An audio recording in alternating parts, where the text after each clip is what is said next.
Welcome back to Ask Allison. Here's today's question. I want to grow my practice into a full caseload of self-pay people. How do I do that? Solid question. Before I answer, I want to thank TherapyNotes for sponsoring us. They are my choice practice management system. What really sets them apart is that they genuinely care about your experience. It's not just about troubleshooting for them. They actively implement user-suggested features like secure messaging, clinical outcome tracking, real-time insurance checks, and their AI feature, Therapy Fuel. Everyone at TherapyNotes believes in the product and they want you to love it too. Plus, they're independently owned, which means no venture capital and no pressure to prioritize their investors over their customers. And this independence allows them to keep their prices fair, to focus on innovation, and prioritize customer experience. With over 100,000 therapists already on board, they've proven you don't have to compromise success for quality. If you're ready to see for yourself, try Therapy Notes free for 2 months with code ABUNDANT at therapynotes.com. All right, so let's dive in. If you're multitasking, folding laundry, or like walking the dog, come back to me for just a sec because this is really foundational if you want a full practice of self-pay clients who are actually a good fit. The first thing you have to nail is that you have to have a niche. I know some of y'all are probably resisting that idea hard. You're thinking, I really like variety. I don't want to do the same thing every day. And I totally get that. Same here. In fact, in all the years I've had a full and thriving practice, I'd say about 60% of my caseload was made up of my niche. And the rest was a mix of clients I enjoyed seeing with different presenting concerns, often related concerns, but that variety kept things really interesting. And I still got to position myself as an expert in the thing I was known for because that's the magic of niching. It helps you look like an expert in one thing, which makes you way more trustworthy to potential clients. And when people see you as an expert in one area, they often assume correctly that they're also highly qualified to work with other issues. Now, especially when we're talking about building a self-pay caseload, the next part is huge. If someone is going to pay out of pocket instead of using the insurance they already have, they need to believe that you are the person who can help them, not just a therapist, the therapist. And how do you help them come to believe that? Through your marketing, your website, your Psychology Today profile, your content, whatever you're putting out there needs to make it crystal clear who you help, how you help them, and what changes for them after working with you. When your messaging speaks directly to your ideal client's pain points and uses their actual language, not psychobabble or jargon, they feel really seen. And when they feel seen, they reach out. I've seen it again and again, clients saying, I read your site and I knew you were the one I needed to talk to. My students talk about their clients quoting back something from their website in that initial phone call. That doesn't come from luck, that comes from clarity.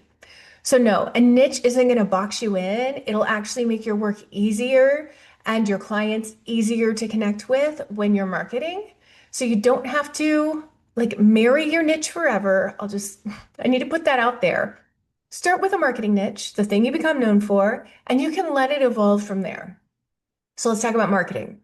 You need 5 marketing strategies to fill your practice. Not 10, not every platform, not whatever's trending this month. You need 5, that's plenty. Some of those can be set it and forget it, like your website or your directory profiles. Others should be consistent, like networking or content creation, if you like that sort of thing. But more than 5, and most therapists lose steam, they lose consistency, or they half-ass all of it. And a scattered, burned out marketer does not attract self-pay clients. Trust me. I have seen more than a few therapists try to do everything and they end up doing nothing really well and they don't get the practice they want. Now, 2 of your strategies, 2 of these 5 need to be networking, the not gross kind of networking. This is one of the best ways to grow a self-pay caseload. Not because you're out there schmoozing and handing out business cards like you're some kind of at some awkward chamber of commerce mixer. I'm talking real human connection with other therapists and professionals that are often in contact with your ideal clients. The great part is you're amazing at connection. It's literally what you do for work. You don't have to be extroverted. You just need to be clear about who you help, and you've got to be willing to connect in a genuine way with people. And you can do this in a way that feels authentic, like reaching out to a local clinician you've heard good things about and setting up a quick virtual coffee chat. Rule number 1 with not growth networking is that you are not selling yourself. You're building actual real relationships. The second thing you need to do out of these five is you need to have a really great niched website. Your website isn't just a digital business card, it's your hardest working employee. It should turn curious visitors into clients. And if you want self-pay folks, your website needs to be specific, warm, and built with your one ideal client in mind. It doesn't need to be fancy, it doesn't need to have a bunch of jargon, just really clear, compelling copy, which are the words on your website, and it needs to be easy to navigate. Say who you help, say how you help them, say what they can do next.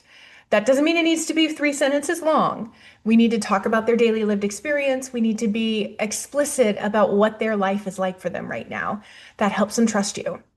And please don't hide your fee. People paying out of pocket want to know what they're getting into. Transparency builds that trust.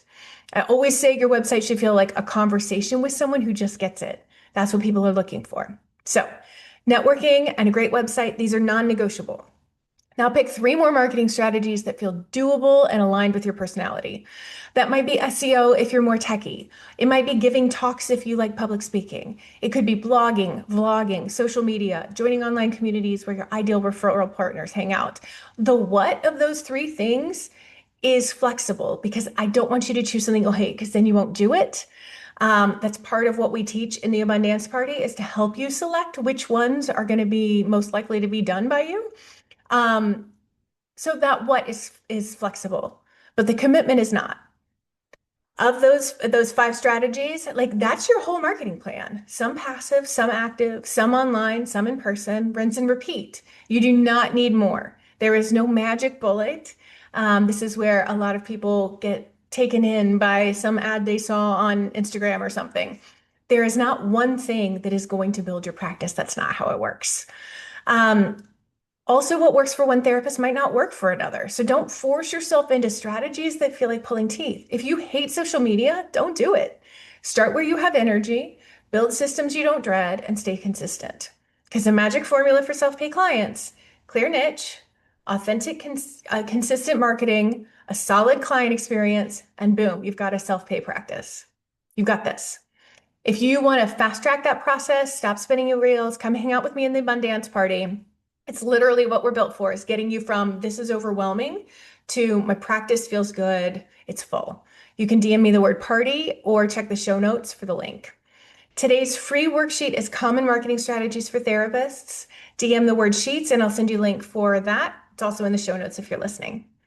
All right, that's it for Ask Allison this week. Have a really good one.